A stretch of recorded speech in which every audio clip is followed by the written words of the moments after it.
And you say, well, why not reopen the withdrawal agreement?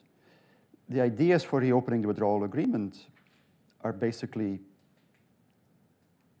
changing the backstop, making it no longer a genuine backstop, because the backstop has to be there whatever the circumstances. We agreed on that jointly. So if you have a time limit or a unilateral exit clause, you no longer have a genuine backstop.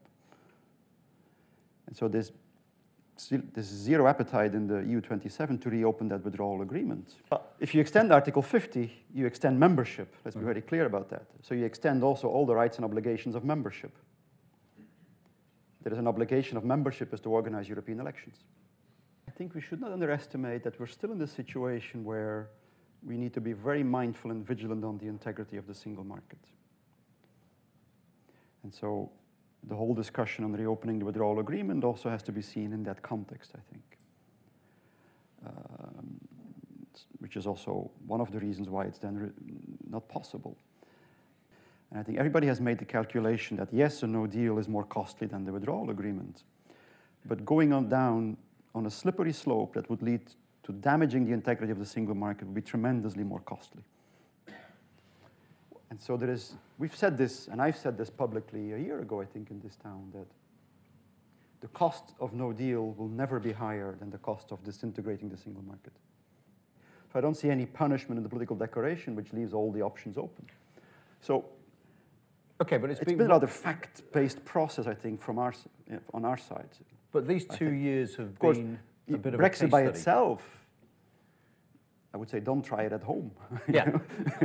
Yeah.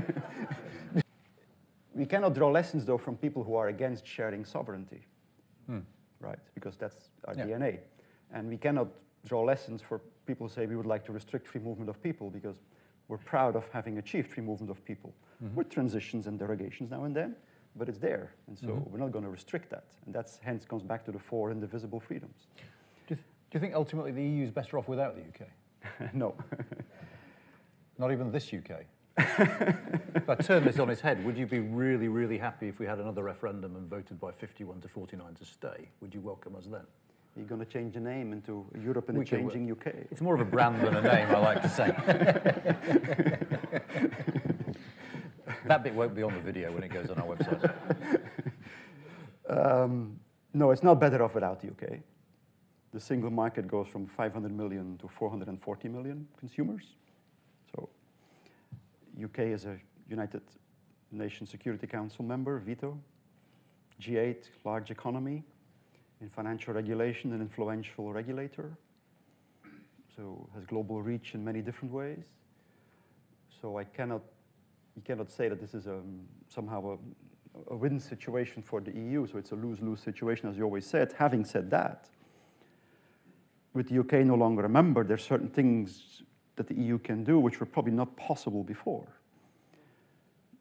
The rebate is gone, of course, in terms of the budget, so that leads to a different budgetary architecture. Well, so is the contribution.